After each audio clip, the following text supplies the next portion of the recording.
First contact. The observation deck of the consortium vessel, Harmonious Exploration, was silent as senior observer Talon stood watching the blue-green planet grow larger on the main display. His iridescent scales shimmered under the soft ambient lighting as he clasped his four-fingered hands behind his back. "Status report," he said quietly. Science Officer Vera looked up from her console, her large eyes blinking rapidly, a sign of excitement among their species. "The readings are consistent, Observer. This is definitely the source of the transmissions. The inhabitants call it Earth, and themselves humans." The Harmonious Exploration had journeyed across 3 spiral arms of the galaxy after detecting unusual radio transmissions. The Galactic Consortium, a peaceful alliance of 27 spacefaring species, had strict protocols for first contact. Observe first, reveal themselves only after thorough understanding. In their 1,000 years of expansion, this approach had never failed. "Magnify Sector 7, Talon ordered. The view screen shifted, focusing on an orbital structure. Unlike the elegant bioorganic designs favored by consortium architects, this station was angular, utilitarian, with obvious weapon emplacements along its hull. "Is that a warship?" Navigator Mira asked, her voice carrying a note of concern. "Yes," Talon confirmed, his inner eyelids narrowing. "The consortium had defensive vessels, of course, small patrol ships used primarily for rescue operations and deterring pirates. But this ship was different. Its very shape spoke of aggression. I've never seen anything like it," Communications Officer Jael said, mandibles clicking nervously. "The design is completely impractical for exploration or trade." Talon nodded. "Because it wasn't built for either." The bridge fell silent as they observed. Intelligence had classified the humans as a pre-consortium species that had only recently achieved interplanetary travel. Yet their technological advancement was alarming for such a young civilization. "They're initiating some kind of test," Vera reported suddenly. "Energy readings are spiking." The human vessel, displaying the designation UES-DEFINT on its hull, moved away from the orbital station. A smaller craft detached from it, appearing to be unmanned. What happened next sent a wave of shocked chirps across the bridge. The human vessel fired some kind of energy weapon at the smaller craft. The beam cut through space with frightening precision, vaporizing the target instantly. "Analysis," Talon demanded, keeping his voice steady despite his growing concern. Vera's fingers flew across her console. "The weapon appears to be a directed energy system of unprecedented efficiency. The yield is..." Her voice dropped to a whisper as she double-checked her readings. "Observer, if these readings are correct, a single shot from that weapon could disable a consortium cruiser." Talon felt a cold sensation in his stomach. The consortium had thrived on peaceful cooperation. Their defensive technologies were designed to incapacitate, not destroy. This human weapon was something else entirely. "Any signs they've detected us?" he asked. "Negative," Jael replied. "Their scanning technology seems limited to their immediate vicinity." The UES-DEFINT continued its tests, demonstrating a variety of weapon systems, each more destructive than the last. Missiles that could change course mid-flight, energy shields that absorbed tremendous impacts, targeting systems of remarkable precision. "They're a predator species," Vera said quietly as she studied biological data from the planet below. "Their entire evolutionary history is marked by conflict. Even their rise to planetary dominance came through warfare." Talon watched as the human ship completed its tests and returned to the orbital station. "Prepare a full report for the Council. Include all sensor data and biological analysis." Hours later, Talon sat in his private quarters, recording his personal assessment for the Consortium Council. "The species designating themselves as humans present a unique challenge to Consortium protocols," he began. "While they appear to have achieved the technological benchmarks for first contact, their military capabilities and apparent cultural focus on warfare raise serious concerns." He paused, choosing his words carefully. The human vessel we observed, named UES Defiant, displays offensive capabilities exceeding our standard defensive measures. More concerning is the apparent purpose of this vessel.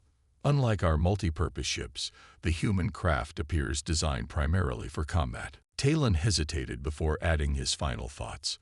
I must note my personal reservations about initiating contact at this time.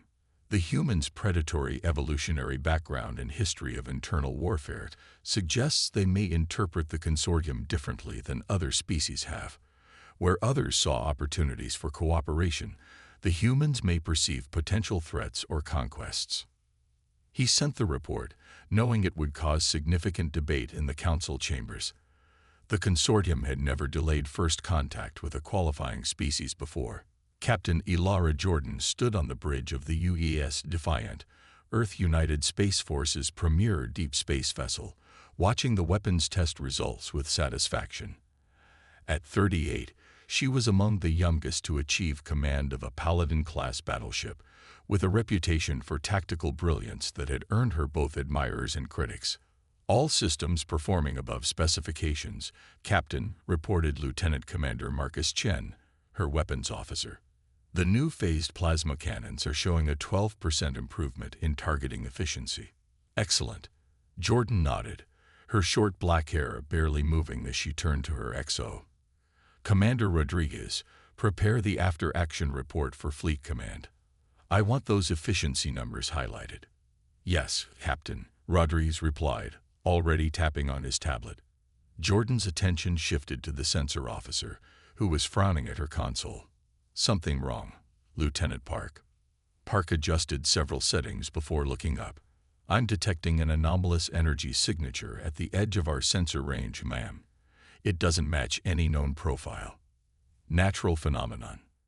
Jordan asked, moving to stand behind Park's station. I don't think so, Captain. The signature is too consistent, and it's maintaining position relative to Earth. Park's fingers danced across her console. There's definitely something there, but our sensors can't get a clear reading at this distance. Jordan's expression hardened. Humanity had been alone in the solar system for all of recorded history. The possibility of something, or someone, watching them unseen raised all sorts of alarm bells. How long has it been there? She asked. Based on sensor logs, at least 16 hours, Park replied. Long enough to have observed their weapons test. Jordan's mind raced through the implications. If this was truly a first contact scenario, it was happening without the careful diplomatic preparations Earth's governments had planned for decades. Sound general quarters, she ordered. I want all systems at full readiness. Helm, plot an intercept course, but hold until my command.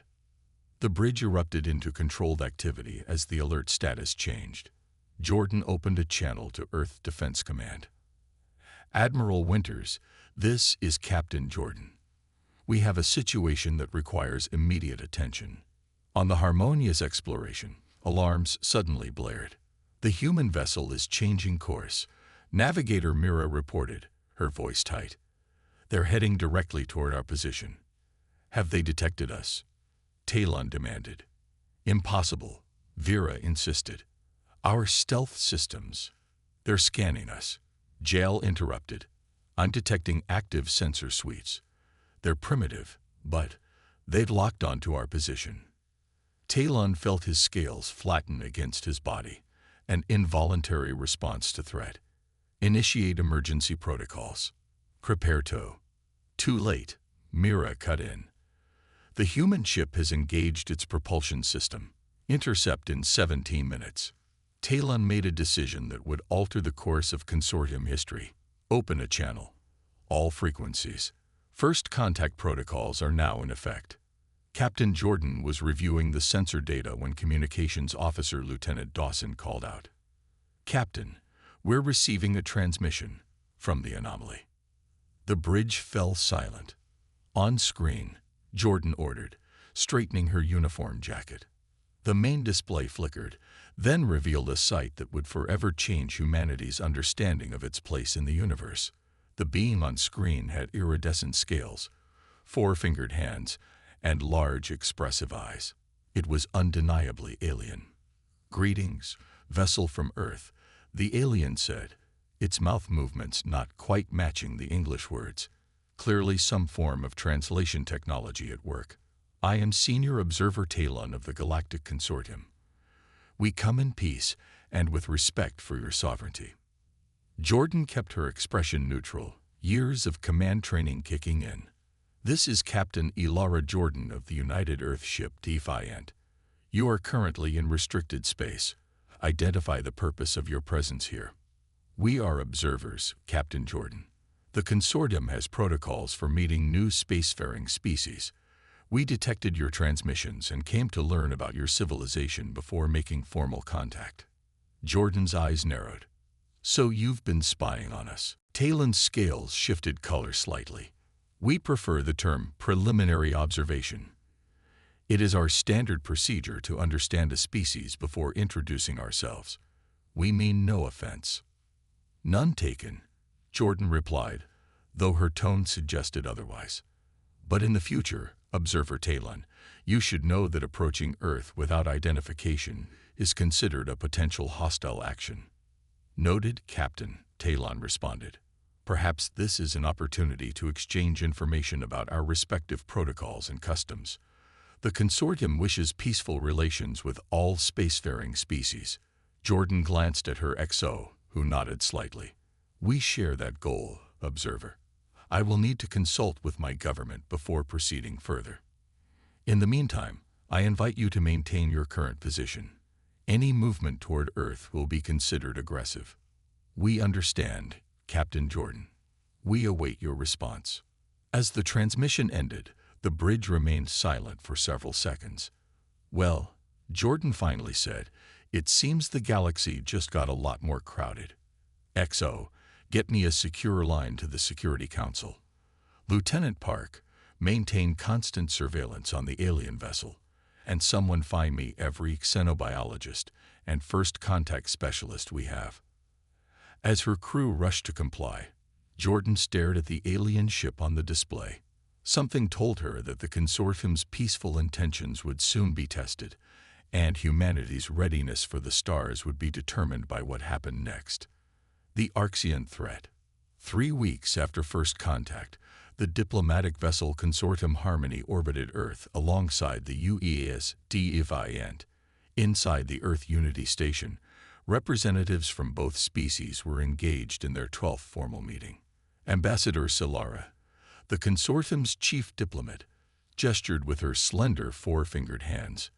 The Galactic Consortium encompasses 27 species across 3 spiral arms. Our founding principle is cooperative advancement, sharing knowledge, resources, and protection for mutual benefit. United Earth Council President Elena Oko nodded. An admirable arrangement. Earth's nations took centuries to achieve similar cooperation. Yet you maintain substantial military forces, Solara observed, her scales shifting to a questioning blue hue. General Hayes, Earth's defense chief, leaned forward. Humanity learned through bitter experience that peace must be protected. Our military exists to secure our civilization, not to threaten others. Captain Jordan, seated beside Hayes, noticed the subtle changes in the consortium representatives' postures. Their species communicated as much through color and body language as through words. The translator devices handled verbal communication well enough, but cultural understanding was proving more challenging. "The consortium maintains defensive capabilities as well," Talon interjected, "though our approach differs from yours." "How so?" Jordan asked. "Our ships are designed with multiple functions: scientific, diplomatic, and defensive. Yours seem specialized for combat." Before Jordan could respond, her communication device chimed with a priority alert. "Excuse me," she said, stepping away from the table to read the message. Her expression darkened as she returned. "I apologize, but I must return to my ship immediately. We've received a distress call from our research outpost on Europa." President Oko frowned. "What's happened?" "Unknown vessels have appeared in Jupiter's orbit. They're not responding to communication attempts and are approaching the outpost at attack velocity." The consortium representatives exchanged alarmed glances. "These vessels," Talon asked carefully, "they are not yours?" "No," Jordan replied, already moving toward the exit. "And they're certainly not ours." The UEA's Defiant dropped out of FTL on the edge of the Jovian system, sensors immediately scanning for the unknown vessels. "3 ships detected near Europa, Captain," Lieutenant Park reported. "Configuration unknown. No match in our database." "On screen," Jordan ordered. The main display showed 3 dart-shaped vessels, their hulls a deep crimson that seemed to absorb light rather than reflect it. They were circling the Europa Research Station, a modest collection of modules housing 37 scientists and support staff. "Life signs on the station?" Jordan asked. "Confirmed," Chen replied. "But they're in trouble. Station's atmosphere is venting from multiple breaches. Emergency bulkheads are holding, but their power systems are failing." "Open a channel to the unknown vessels," Jordan commanded. Lieutenant Dawson tried multiple frequencies. "No response, Captain." "They're receiving but not acknowledging." "Get me a weapons lock on the lead ship," Jordan said, her voice cold and precise. "Target propulsion systems only." "Targeting," Chen confirmed. "Lock established." "This is Captain Ilara Jordan of the UES Defiant. Unknown vessels, you are engaging in hostile actions against a United Earth facility. Stand down immediately, or we will open fire." The only response was one of the Crimson ships firing an energy beam at the research station, slicing through another module. "Fire," Jordan ordered without hesitation. The Defiant's main cannon discharged a brilliant blue beam that struck the attacking vessel's engine section with surgical precision. The ship spun out of control, its propulsion systems disabled. The other 2 vessels immediately changed formation, orienting toward the Defiant. "They're charging weapons," Chen warned. "Evasive pattern Delta," Jordan commanded. "Deploy countermeasures and prepare all batteries." The bridge crew worked with practiced efficiency as the Defiant executed a complex maneuver that no ship its size should have been capable of. The enemy fire passed through empty space where the battleship had been moments before. "Return fire. Full spread. Take them out," Jordan ordered. Multiple weapon systems engaged simultaneously: phased plasma cannons, guided kinetic projectiles, and electromagnetic disruptors. The attack overwhelmed the enemy's defenses, leaving one ship crippled and the other destroyed when its reactor containment failed. "Secure the disabled vessels," Jordan ordered. "I want boarding teams in environmental suits with heavy security. Lieutenant Dawson, contact Earth Defense Command and inform them of the situation. And get me a status report on the research station." "Captain," Rodriguez called from his station. "There's something else. Before we engaged, I detected a transmission from the hostile vessels. It wasn't directed at us or the station. Where was it going?" "Unknown, but the signal direction was toward the galactic core." Jordan's expression hardened. They were reporting to someone. This wasn't a random attack, it was reconnaissance. On the diplomatic vessel Consortium Harmony, Ambassador Silara and Observer Talon watched the recorded battle with a mixture of awe and horror. 17 seconds, Talon said quietly. "They neutralized 2 warships and disabled the third in 17 seconds. The human vessel's efficiency is concerning," Silara agreed. "Not just efficiency," Talon replied. "Did you notice their tactics? When the enemy targeted them, their evasive maneuvers were perfect, as if they anticipated exactly how their opponents would attack." "What are you suggesting?" "I'm suggesting that humans have an intuitive understanding of warfare that we lack. The Consortium has enjoyed peace for so long that combat is theoretical to us. To them, it's," he searched for the right word, "instinctual." Silara's scales darkened with concern. "The Council must be informed immediately, if these attackers are who I suspect." "You recognize the ships," Talon interrupted. "Not the ships specifically, but the configuration and technology suggest Arxian origin." Talon felt his blood cool. The Arxan Empire existed at the edges of consortium knowledge, a territorial, expansionist power that had thus far kept its distance from consortium space. If the Arxans have found Earth, he began, then everything has changed, Silera finished. The humans may be more militant than we're comfortable with, but the Arxans are conquerors by nature. They won't stop with one attack. We should share this information with the humans, Talon suggested. Silera hesitated. The Council may prefer to withdraw from this region. Human military capabilities combined with Arxan aggression could destabilize this entire sector. If we abandon the humans now, Ambassador, we leave them to face the Arxans alone. And we've just seen what humans do when threatened. Captain Jordan stood in the Europa Station's damaged control room, surveying the emergency repairs. Most of the research staff had been evacuated to the Defiant, but a skeleton crew remained to maintain critical systems. We've analyzed the technology from the captured vessel, Commander Rodriguez reported. It's like nothing we've seen before. Their weapons are based on principles our physicists have only theorized. And the crew? Dead before we boarded. Some kind of suicide protocol. Their biology is, well, alien is the only word, reptilian base, but with significant differences from any Earth reptile. Jordan was about to respond when Lieutenant Dawson's voice came through her communicator. Captain, the consortium representatives are requesting permission to come aboard. They say they have urgent information about the attackers. Grant permission. Have them escorted to the main conference room, Jordan replied. Turning to Rodriguez, she added, "Get me everything we have on the attacker's ship, technology and biology. If the consortium knows something about these hostiles, I want to compare notes." Ambassador Silera and Observer Talon arrived 30 minutes later, their normally iridescent scales dulled with what Jordan had come to recognize as stress coloration.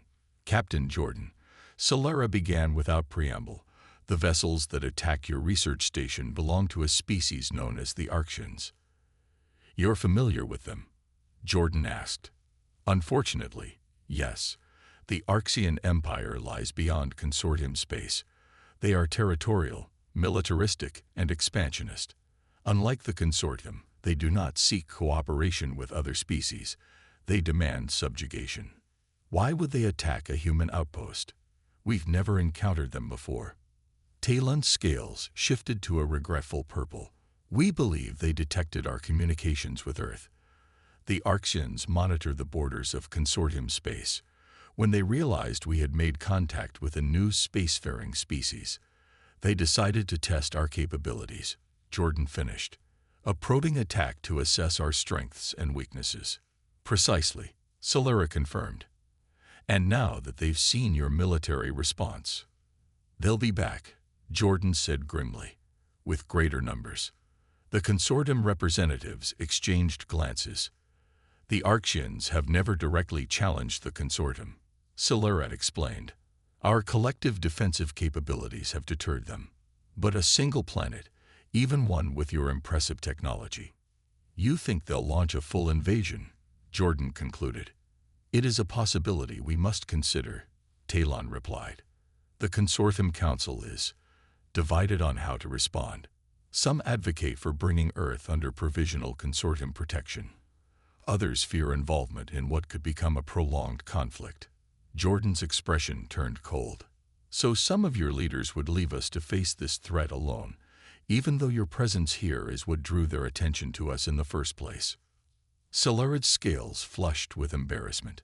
The consortium was founded on principles of peace. Some members fear that aligning with a militarily focused species against the Arxans would fundamentally change who we are. With respect, Ambassador, Jordan replied, principles are meaningful only when they're tested. If you abandon a peaceful species to conquerors because you fear conflict, what does that say about your commitment to peace? Before Silera could respond, alarms sounded throughout the station. Captain, Lieutenant Park's voice came through the comm system. Long-range sensors have detected multiple FTL signatures approaching the solar system. Configuration matches the attacking vessels, but these are much larger. Jordan met Talon's large eyes. It seems the Arxans have made their decision. Now the consortium must make theirs. Reluctant alliance. The consortium council chamber was in chaos. Representatives from 27 species debated simultaneously, their universal translators struggling to keep pace with the overlapping voices. At the center of the chamber, a holographic display showed the approaching Arxan fleet, 23 warships on a direct course for the Sol system. "This is not our conflict," declared the Prill representative, his tentacles waving in agitation. "The humans have demonstrated their military capability. Let them handle this threat." "The Arxans would never have found Earth if not for our contact," countered Talon. "We have a moral obligation to assist." "And what of our obligation to our own citizens?" asked the Vox delegate. "Engaging the Arxan Empire could bring war to consortium worlds that have known only peace for generations." The Grand Speaker, a venerable Ithlak with luminescent markings that signified centuries of wisdom, raised her appendages for silence. "Observer Talon, you have spent the most time with these humans. Do you believe they can repel this invasion force without our assistance?" Talon's scales shimmered as he considered his response. The humans possess remarkable military capabilities and an intuitive understanding of warfare that exceeds our own. Their ship, the Defiant, neutralized 3 Arxan vessels with an efficiency that surprised even me. "Then they don't need our help," the Prill representative interjected. "I did not say that," Talon continued. "The approaching Arxan fleet outnumbers Earth's defensive vessels at least 2 to 1. More importantly, the Arxans possess technologies the humans have never encountered. Without knowledge of Arxan tactical doctrines and vulnerabilities, Earth's chances of repelling this invasion are limited." Ambassador Silura stepped forward. "There is another consideration. If Earth falls to the Arxans, they will acquire human military technology and tactical knowledge. Imagine Arxan aggression combined with human ingenuity. The consortium would face a threat unlike any in our history." A murmur ran through the chamber as the representatives contemplated this possibility. "The humans have requested our assistance," Silura continued. "Not with ships or weapons, but with information. They ask for everything we know about Arxan technology, biology, and tactics. In exchange, they offer to stand as the first line of defense against Arxan expansion toward consortium space." The Grand Speaker's luminescence pulsed thoughtfully. "A vote, then. Shall we share our knowledge of the Arxans with Earth?" The chamber fell silent as the vote was tallied. When the results appeared on the central display, the Grand Speaker announced, "By a margin of 16 to 11, with the Ithlak abstaining as is our custom, the Council approves sharing information about the Arxans with Earth. However, direct military intervention is explicitly prohibited at this time." Talon and Silura exchanged glances. It wasn't everything they had hoped for, but it was a start. Captain Jordan stood in the UES Defiant's war room, surrounded by holographic displays showing the approaching Arxan fleet, now just 36 hours from Earth. Around the table stood her senior officers, alongside President Okoa, General Hayes, and the consortium representatives. "According to the information you've provided," Jordan said, gesturing to the Arxan ship schematics, "their vessels prioritize offensive capabilities over defenses. Their hulls are reinforced against energy weapons, but potentially vulnerable to kinetic attacks." "Correct," Talon confirmed. "Arxan doctrine emphasizes overwhelming force over protection. They believe the best defense is a preemptive strike. A philosophy we're familiar with," General Hayes commented dryly. "Their command structure is hierarchical," Silura added. "Each fleet has a single command vessel that coordinates the others. If that ship is disabled or destroyed, the fleet becomes less effective," Jordan finished. "Standard command and control vulnerability. We can exploit that." "Possibly," Talon cautioned. "But Arxan command vessels are typically positioned at the center of their formation, heavily protected by screen ships." Lieutenant Commander Chen, who had been studying the Arxan weapon systems, looked up. Their main cannon uses a polarized plasma stream. If we modify our shields to create an inverse polarization field, we could potentially deflect their primary weapons, finished Dr. Lakshmi Singh, Earth's leading physicist. It would require precisely calibrated shield harmonics, but it's theoretically possible. Jordan nodded. Make it happen, Dr. Singh. Work with Commander Chen and the consortium technical advisors. There's something else, Talon said hesitantly. Something not included in the official consortium data package. All eyes turned to him. The Arxians have a physiological vulnerability. Their neural systems are sensitive to certain electromagnetic frequencies. The consortium discovered this during an early encounter, but our ethical protocols prohibited weaponizing this knowledge. But you're telling us now, President Oko observed. The situation has changed, Talon replied, his scales shifting to a determined gold color. If the Arxians conquer Earth, billions will die or face subjugation. I cannot allow that, even if it means violating consortium protocols. Jordan studied the alien carefully. Thank you, Observer Talon. We'll use this information responsibly. As the meeting continued, a plan took shape, one that combined human military tactics with consortium knowledge of the enemy. But time was running short, and the fate of Earth would soon hang in the balance. On the bridge of the UES Defiant, Captain Jordan watched as Earth's defensive fleet took formation. 7 battleships, 18 cruisers, and 32 smaller vessels, the most powerful collection of human military might ever assembled. And yet, against the approaching Arxian force, it might not be enough. All vessels report ready, Captain, Commander Rodriguez announced. Fleet is in position. And our special modifications? Jordan asked. Dr. Singh has implemented the shield polarization adjustments across the fleet. The EM pulse generators are installed and calibrated to Talon's specifications. Jordan nodded, then opened a channel to the fleet. All ships, this is Captain Jordan. The enemy will arrive in approximately 40 minutes. They expect to find a primitive species, easy to conquer. Today, we show them how wrong they are. We fight not just for Earth, but for every free species in the galaxy. Stand fast. Be brave. Defiant out. As she closed the channel, Jordan noticed Talon and Solaris standing at the rear of the bridge, having been granted observer status for the coming battle. Your people are remarkably calm in the face of such danger, Solaris commented. This isn't our first existential threat, Jordan replied. Humanity has a long history of uniting against common enemies. The consortium could learn from that, Talon said quietly.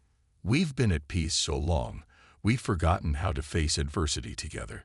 Before Jordan could respond, Lieutenant Park called out from her station. Multiple FTL signatures detected.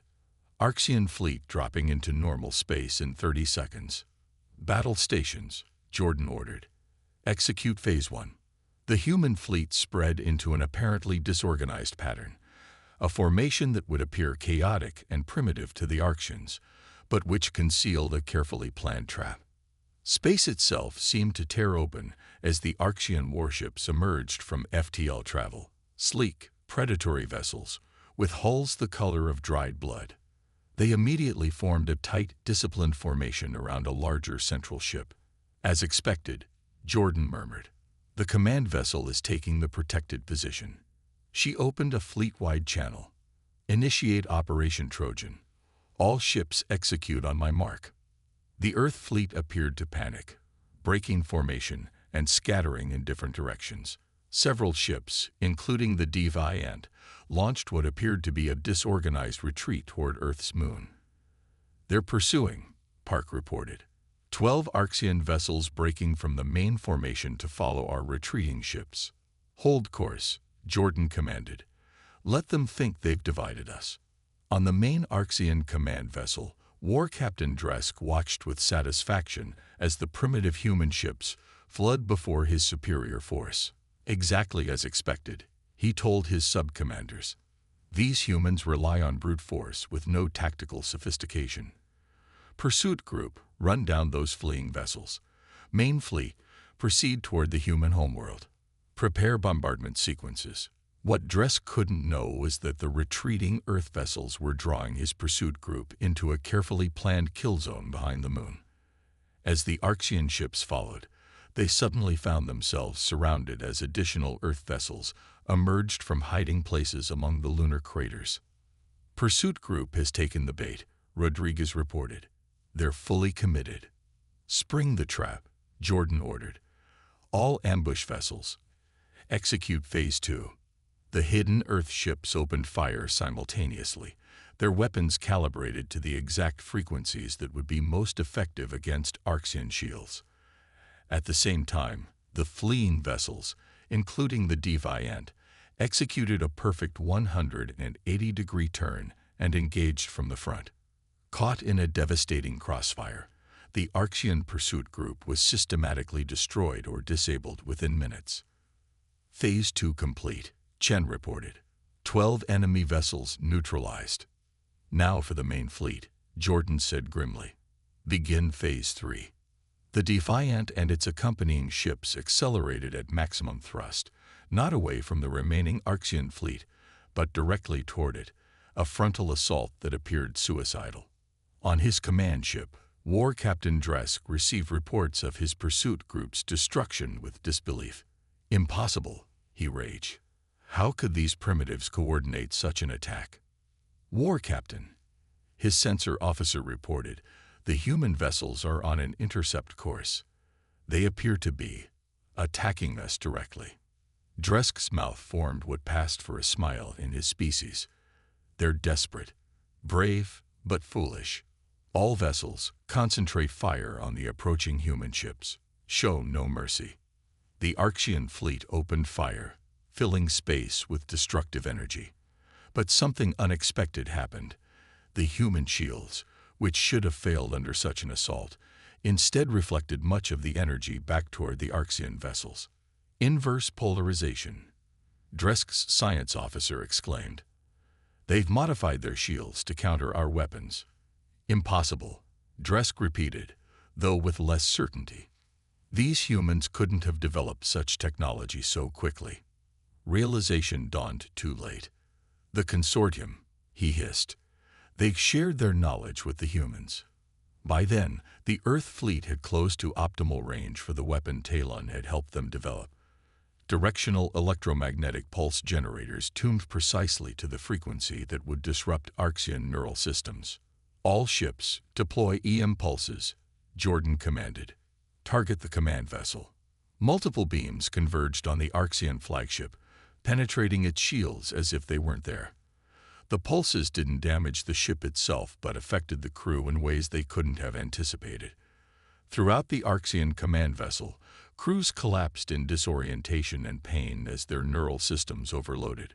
With the command ship effectively neutralized, the remaining Arxan vessels lost their coordinated approach. Some continued fighting with individual initiative, but without centralized tactical direction. They were no match for the disciplined human counterattack. 2 hours later, the battle was over. 7 Arxan ships had been destroyed, 9 disabled and captured, and the remainder had retreated into FTL flight. On the bridge of the Defiant, Captain Jordan allowed herself a moment of relief before turning to the consortium observers. Talon's scales had turned a bright orange, an expression of amazement. She had learned